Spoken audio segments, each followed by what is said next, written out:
Bonjour à tous et bienvenue dans cette suite de formation à l'utilisation des timers Arduino. Dans la dernière fois, nous avons vu comment utiliser les timers sans interruption dans le programme principal. Cela pouvait servir en remplacement des fonctions délai, micro et millis, qui sont des fonctions bloquantes, je précise bien. Donc, délai, c'est en secondes, milli en millisecondes, micro en microsecondes. Mais ce sont des fonctions bloquantes parce que quand elles sont exécutées, rien ne peut être exécuté en parallèle. Donc, je vous ai demandé d'éviter cette fonction-là. Donc, la fonction de l'utilisation des timers qu'on a fait la dernière fois, c'était une utilisation dans le programme principal, dans le programme loop. C'était une manière d'utiliser le timer à ne pas bloquer le programme. Mais ce timer-là, cette utilisation-là, a néanmoins, elle aussi, ses limites. Elle est très, très performante, je ne dis pas non, mais elle aussi, ses limites. Et l'une des principales limites aussi, l'une des principales, je sais pas si je veux dire, l'une des principales causes pour lesquelles cette technique-là n'est pas la meilleure, c'est que le test du bit on était sur les registres, oui, le test du bit du registre TIFRE 2, comme on a vu, le test de TOF2, c'est un test qui prend le temps et recharger le compteur, ça prend aussi le temps. Donc, cette méthode-là, généralement, pour enlever les étapes de test du bit, nous pouvons utiliser ces mêmes timers, mais avec des interruptions. Donc, c'est ce que nous allons voir aujourd'hui dans cette vidéo. Nous commençons donc tout d'abord, nous allons créer une en-tête dans notre code Arduino. Donc, nous allons faire un petit const int. Donc, nous allons faire un petit const int. Nous allons prendre la lettre. Nous allons la mettre sur la pin peut-être 6. Ça va dépendre de vous. Dans void setup, nous avons dit ici que dans void setup, nous commençons d'abord par choisir le rapport de prédivision de fréquence. Ici, nous pouvons choisir un rapport de prédivision de 64 pour changer. La dernière fois, nous avons pris 256. Aujourd'hui, nous allons utiliser utilisons le timer 1 et prenons un rapport de division de 64. Donc, nous allons charger 64 dans TCCR1B et nous allons envoyer WGM12 à 0 pour un comptage normal. Donc, nous allons d'abord commencer donc TCCR1B, R1B. R1B égale à, nous avons dit qu'il y avait deux notations, nous pouvions prendre comme ça, 0B, 1, 2, 3, 4, 5, oui, on a déjà envoyé à 0, donc 0, 11, point virgule. Je pense que c'est ça. Donc, pour avoir 64, on a 0, 1, 1. Donc, on a 0, 1, 1 et on envoie ces bits-ci à 0. Donc, pour le comptage normal, pour terminer donc le paramétrage du comptage normal, on devait envoyer TCCR1A cette fois-ci. Nous devions le placer TCCR1A. Où est-il? Il est en bas. Dans TCCR1A, il y a deux bits de TCCR1A, donc WGM11 et WGM10 que nous devons envoyer à 0. Donc, nous pouvons une fois envoyer tous les bits de ce registre à 0. Une écriture équivalente, donc nous pouvons mettre une écriture équivalente ici. Non, non. Donc, nous allons dire ici écriture équivalente. Donc, écriture équivalente.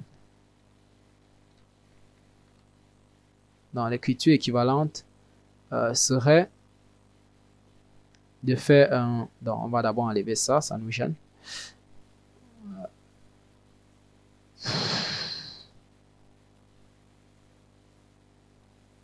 Bon, on va faire ça comme ça.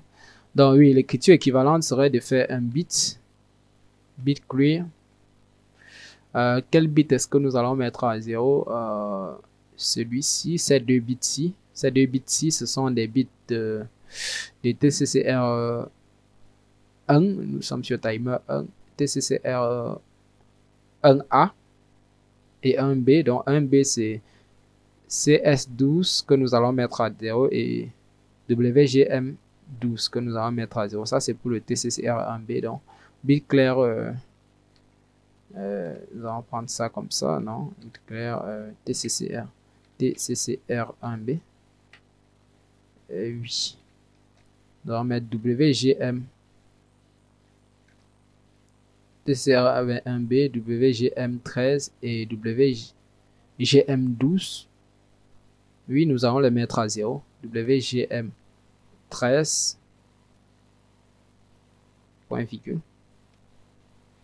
Oui, et nous faisons la même chose pour CTRL-C, CTRL-V, WGM12. Oui, et nous allons en faire de même pour CTRL-V, pour TCCR1A. 1A, ah non, X. 1A, ouais.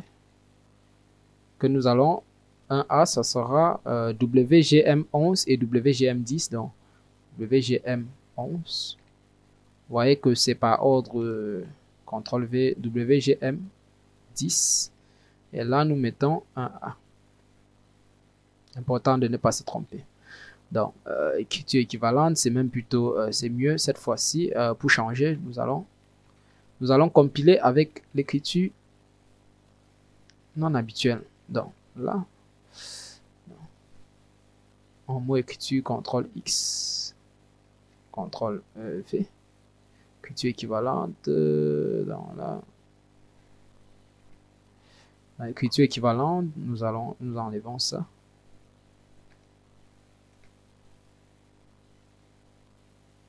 Donc, nous avons déjà fini avec cette attribution. Non, nous n'en avons pas fini.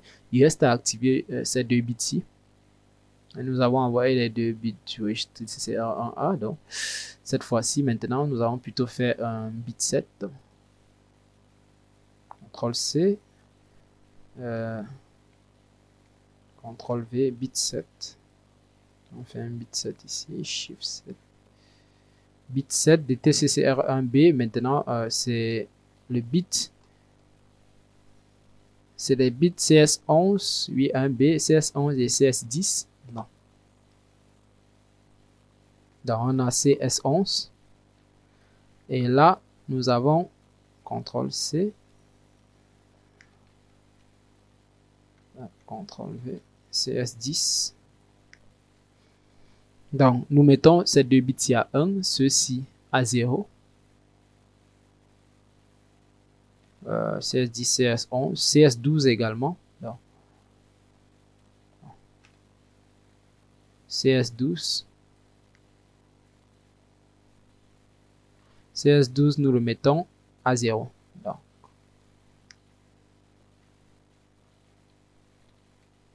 dans CS12, nous le mettons à 0, ceci à 0, à 0, ceci à 1, ainsi de suite. Nous avons donc fini avec le paramétrage à la fois du rapport de division de fréquence et sur le mode de comptage.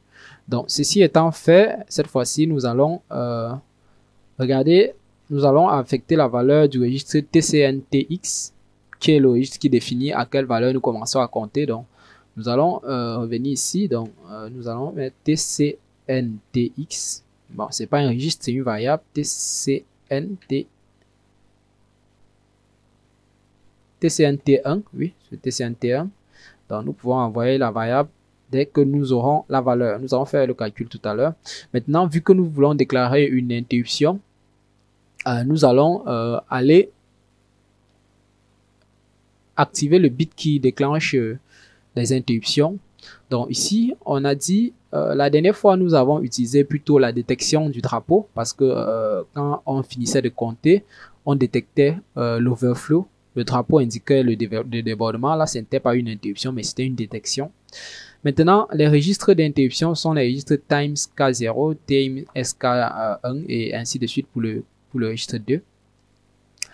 Mais ces registres, comment ils fonctionnent? Si on dit, comme on est par exemple sur le registre 1, dans TIMSK1, là, c'est le bit TOI1, TOIE1 que nous allons devoir mettre à 1 pour autoriser le déclenchement des interruptions chaque fois qu'il y aura un overflow ou un dépassement.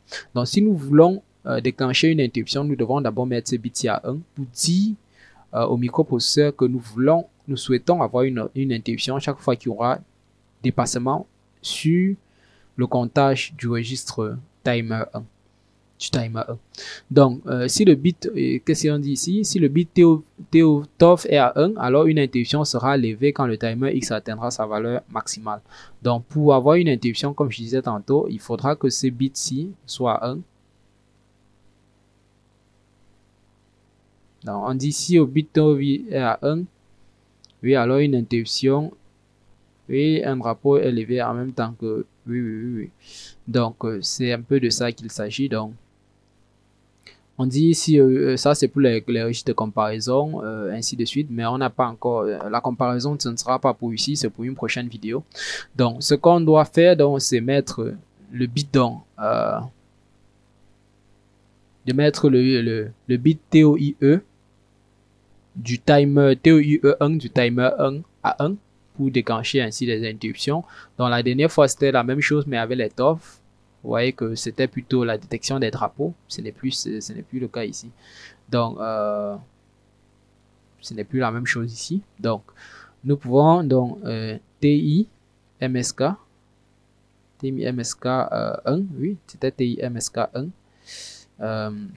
Donc, nous devons mettre son bit. Donc, on peut faire un bit 7. Bit 7. Bit 7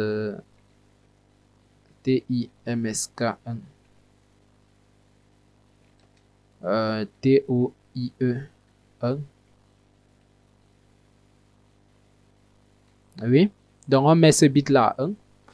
Donc, l'écriture équivalente serait d'écrire quoi? Bon, l'écriture équivalente, est-ce que c'est vraiment nécessaire? Mais faisons-le quand même, CTRL-C, CTRL-V. Donc, l'écriture équivalente serait de mettre TIMSK1, qui est le registre, CTRL-C, oui. Oui, CTRL-V. On enlève ceci, on enlève ça. Delete. Dans TIMSK1, on met son dernier bit à 1. Oui, voilà, ça, ce sera une écriture équivalente. Maintenant, comment déterminer la valeur de TCNT1? Ici, nous allons chercher à faire clignoter une lettre à une fréquence de 400 millisecondes. Donc, nous voulons un clignotement à chaque 400 millisecondes. Donc, nous voulons une interruption chaque 400 millisecondes. Bon, c'est plus simple de le dire comme ça. Une interruption chaque 400 millisecondes. Donc, nous commençons d'abord par diviser les 16 MHz par notre rapport de division de fréquence choisi qui est de 64. Nous obtenons 250 000 Hz. Maintenant, ces 250 000 Hz nous offrent une période d'environ 0,00004 secondes. Or, nous voulons un clignotement à 400 millisecondes ou bien à 0,4 secondes. Nous divisons donc les 0,4 secondes obtenus par les 0,50 d'affilée 4 et nous obtenons 100 000 impulsions. Donc, ces 100 000 impulsions là, ça va dépendre de notre mode de comptage, de notre choix de valeur. Donc, si nous prenons ces 100 000 impulsions que nous avons, par exemple là, nous avons 100 000 impulsions. Donc, enlevons déjà ça. Nous voulons la valeur qu'on doit avoir dans TCNT. Donc, si nous prenons ces 100 000, donc, si nous prenons ces 100 000 impulsions que nous divisons par 256, vous voyez que là, nous avons une valeur avec virgule. Oui, nous avons une valeur avec virgule 390,625. Donc, ce n'est pas l'idéal. Ce n'est pas l'idéal. On pourrait bien faire compter notre timer de 0 à 255 et détecter cela 390,625 fois, mais ce ne serait pas précis. Ce que nous faisons donc, c'est de faire compter notre timer, par exemple, pour ce cas-ci. Pour ce cas-ci, nous pouvons prendre, par exemple, les 100 000. Comme je vous ai demandé, il faut être malin sur ce coup-là. On peut diviser par 250, vous voyez, ça donne 400. Nous pouvons faire compter notre timer de 8 bits de 0 à 249. Donc, ça fait 250 valeurs. Donc, de 0 à 249, ça fait 250 valeurs comptées. Oui. Et regardez cela 400 fois. Et le faire ça 400 fois, ou a priori, ou a fortiori, on pourrait le faire compter de 200 valeurs pendant 500 cycles. Donc, c'est toujours la même chose. Donc, nous pouvons faire varier notre 10 000. Comme on a vu que c'est 10 000 impulsions, on le divise par 200. Et ça donne 500 valeurs. Donc, les deux nombres que vous allez trouver ici, l'un des deux doit être codé en 8 bits. doit pouvoir s'écrire en 8 bits. Donc, par exemple, là, vous voyez, 400 ne peut pas s'écrire en 8 bits. 400, il faut 16 bits pour l'écrire. Donc, là, nous avons 250. 250, vous pouvez l'écrire en 8 bits. Bon, ça va même dépendre de vous. Vous pouvez... dans le timer 1, attendez, nous sommes sur quel timer 1? Peut-être on est en erreur. On est sur le timer 1. Oui, là. Le timer 1, lui, il est codé sur combien de bits? TCCR0. Dans le timer 1. Le timer 1, attendez, nous allons regarder.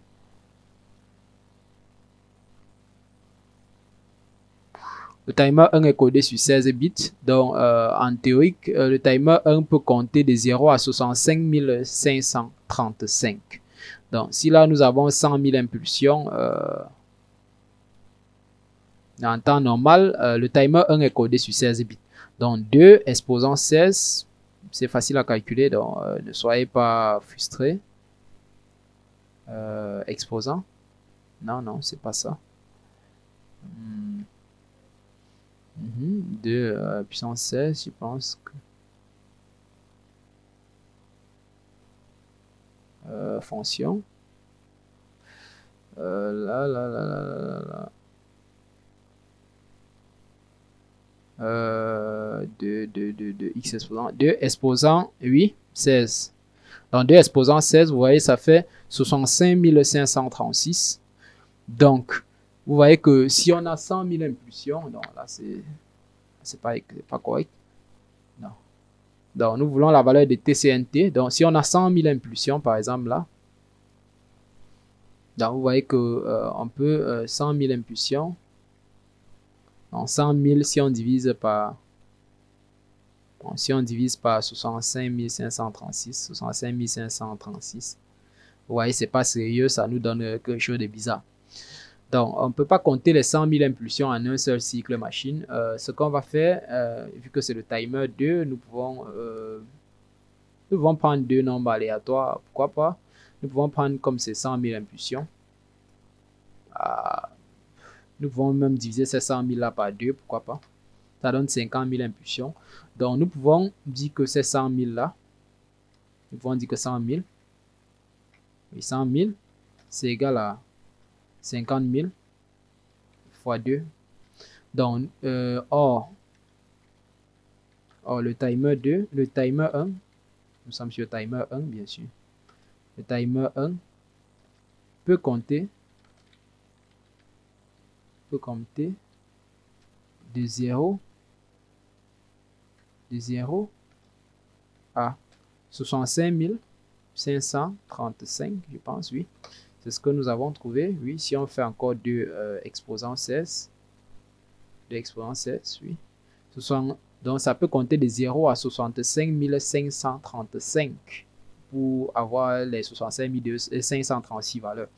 Donc, le TCNT 0 peut être de 65 000. TCNT 1, nous sommes sur timer 1, il faut faire attention. 65 535. Donc, on peut le faire moins 50 000. Moins 50 000. Ce qui doit nous donner environ 15 000. Ouais, 15 535.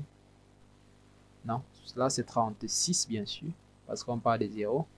15 536. Donc là, vous voyez que nous pouvons charger TCNT1 à 15 536 et compter cela 2 fois, tout simplement. Ou bien, je ne sais pas, on pourra encore, dire que 100 000. 100 000. Donc, on peut encore dire que c'est égal à, je ne sais pas, 10 000. Ça dépend de vous. 10 000 fois 10 000. 100 000, c'est 10 000 fois 10. Oui, 100 000, c'est 10 000 fois 10.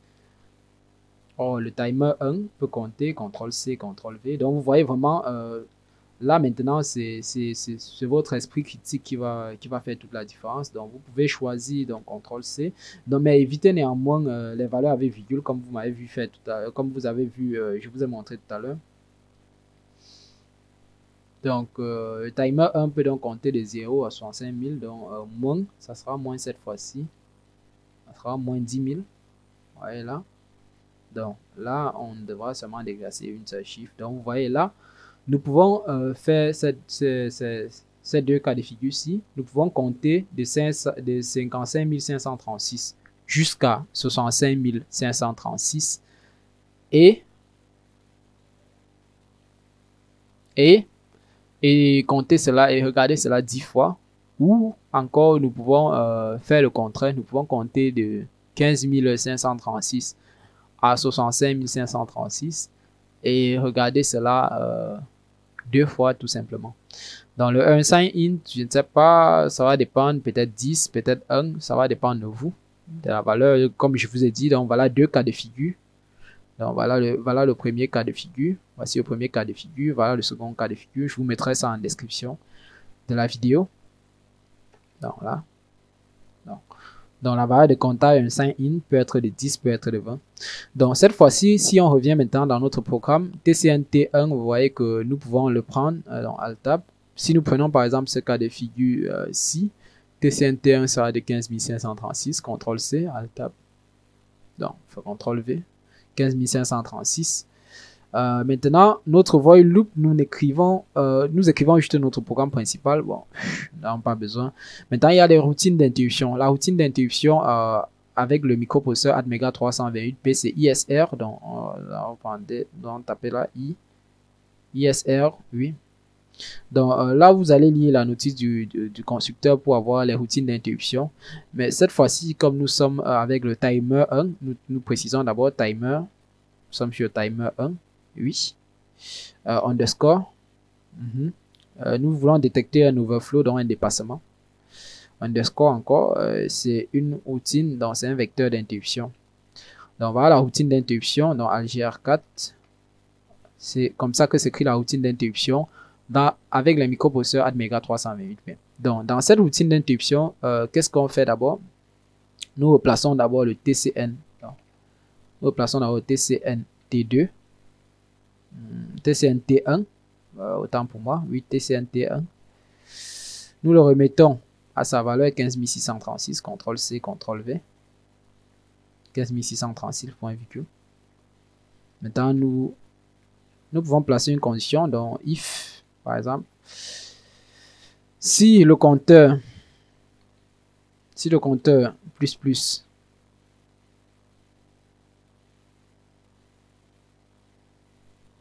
si compteur plus est strictement supérieur à 2, ouais, c'était ça. Donc 15 636, oui, le compteur devait être égal à 2, ouais. Si le compteur est strictement supérieur, ouais, s'il est supérieur à 2, si ce compteur est supérieur à 2, alors qu'est-ce qu'on fait? ALGR4. Si ce compteur est supérieur à 2, on le remet d'abord à 0. Donc on le réinitialise d'abord. On le met à 0. Et après l'avoir mis à 0, vous pouvez écrire toutes les lignes de code que vous voulez. Donc dans notre cas, c'est un digital write. On écrit la lecture contraire dans la lettre, dans la lettre non digital read, non digital read, avec R majuscule bien sûr, non digital read de la lettre. Donc, vous voyez, avec ça, vous avez un comptage correct. Donc une autre personne aurait pu venir faire tout autrement, comme j'ai dit tout à l'heure. Donc, commencer à compter à 55 536, CTRL-C, Alt-Tab, oui. Donc, quelqu'un aurait pu venir comme ça, commencer à compter là, CTRL-V. Non, 55 000, non, on met 5 ici. Donc, quelqu'un aurait pu commencer à compter là, CTRL-V.